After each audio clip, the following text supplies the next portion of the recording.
Hello friends, आज हम बात करेंगे कन्फ्लिक्ट मैनेजमेंट के डेफिनेशंस पे। तो मैं एक सीरीज़ लेकर के आ रहा हूँ कन्फ्लिक्ट मैनेजमेंट का, लेकिन आज हम इसके डेफिनेशंस को देखेंगे। देखिए, कन्फ्लिक्ट जो ना एवरीवेयर इट इज़ प्रेजेंट, हर जगह है, ठीक है ना। चाहे ऑफिस हो, घर हो, कहीं भी हो, हर जगह कन्फ्लिक्ट है। और कन्फ्लिक्ट जो है बैड भी हो सकता है और गुड भी हो सकता है, ठीक है ना। ये आप कैसे मैनेज करते हैं इस पर डिपेंड करता है।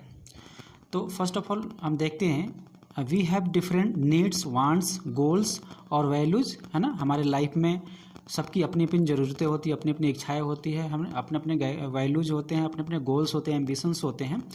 और इन सब के कारण फिर क्या होता है कि लीड्स टू कन्फ्लिक्ट। ये सारे क्या होते हैं, कन्फ्लिक्ट के लिए ये जिम्मेवार हैं। एक कैसे जिम्मेवार है वो हम आगे के सीरीज में देखेंगे। आज हम डेफिनेशंस देखते हैं, ठीक है ना।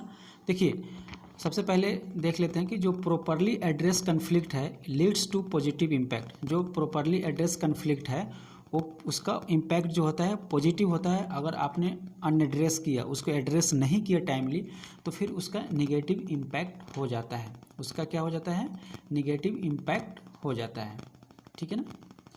नेक्स्ट देखते हैं, conflict is a human conflict is a natural, है ना। क्या बोल रहा है, a natural and normal features of the work place, है ना। तो जो कन्फ्लिक्ट है हम इसको वर्क प्लेस से रिलेट करके हम बात करेंगे, because we are talking about the conflict management.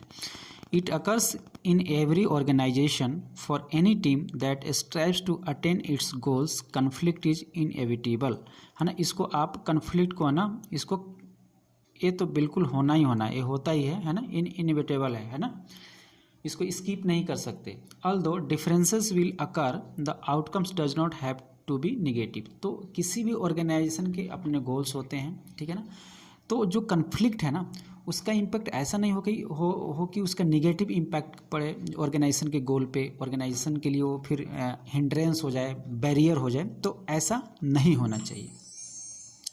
Conflict can provide opportunity, है ना। जब लोगों में मतभेद होगा तो नए आइडिया उभर कर आते हैं। तो ये क्या होता है, ये हमारे लिए अपॉर्चुनिटी होता है। Conflict challenges us to think harder, है ना।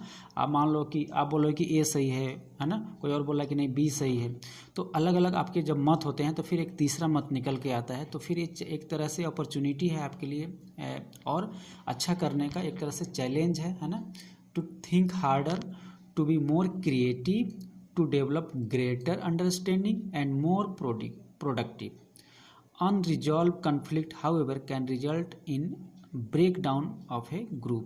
अगर आपने ग्रुप में कोई भी कन्फ्लिक्ट है उसको रिजॉल्व टाइमली नहीं किया तो फिर उसका क्या होता है, निगेटिव इम्पैक्ट होता है, ठीक है। नेक्स्ट देखते हैं, when unaddressed conflict occurs, when unaddressed conflict occurs in the workplace, it can reduce morale. देखिए, हमने पॉजिटिव की तो बात कर ली, अगर हमने एड्रेस नहीं किया तो क्या होगा, reduce morale, hamper performance and increase absenteeism. Okay, increase absenteeism, it leads to increase stress among employees. If it is not address तो क्या होगा, स्ट्रेस हो जाएगा, stress among employees, decrease productivity. Okay, productivity, जब ये सारी चीज़ हो गए, मोरल जब डाउन हो जाएगा, हैम और परफॉर्मेंस कम हो जाएगा, है ना, अब्सेंटीज्म हो जाएगा, तो जाहिर सी बात है कि इट विल डिक्रीज प्रोडक्टिविटी,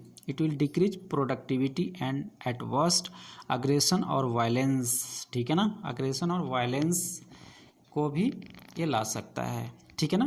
तो this situation is very very dangerous.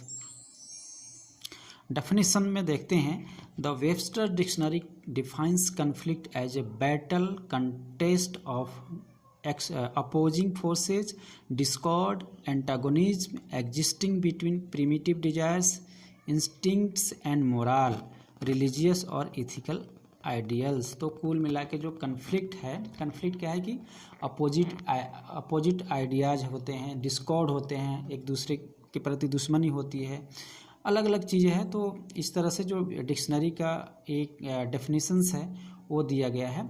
और मोर ओवर जो कन्फ्लिक्ट है, ठीक है ना, कन्फ्लिक्ट का मतलब क्या है कि भाई किसी भी पॉइंट पे अलग अलग मत होना, है ना। किसी पॉइंट को लेकर के हम जनरली वर्क प्लेस की बात कर रहे हैं, तो किसी भी चीज़ को लेकर के अलग अलग मत होना, एज पर योर इंटेलेक्चुअलिटी और एज पर योर अंडरस्टैंडिंग, ठीक है ना। आपकी अंडरस्टैंडिंग अलग हो सकती है और मेरी अलग हो सकती है, बट उनको रिजॉल्व करना है, ठीक है ना। conflict occurs when two or more people or organization disagree because their needs, wants, goals or values are different. Okay, hurt feelings, anger, bruised egos and poor communication are all the precursor of to conflict. Okay, तो जो poor communication है it also leads to the conflict. However, conflict is not the end of the world or your team. Okay, तो एक conflict he and नहीं है, conflict के आगे भी है, आपको एक साथ चलना है, ठीक है ना। उसके बाद में क्या है, तो हमने ये डेफिनेशंस है, डेफिनेशंस को हमने देख लिया, ठीक है ना। So please like, subscribe and share this channel. Thank you for watching. Next video लेकर के आते हैं जो कन्फ्लिक्ट के आगे, इसमें और भी इसको हम डिस्क्राइब करेंगे, ठीक है ना। तो तब तक आप देखते रहिए, बने रहिए. Thank you.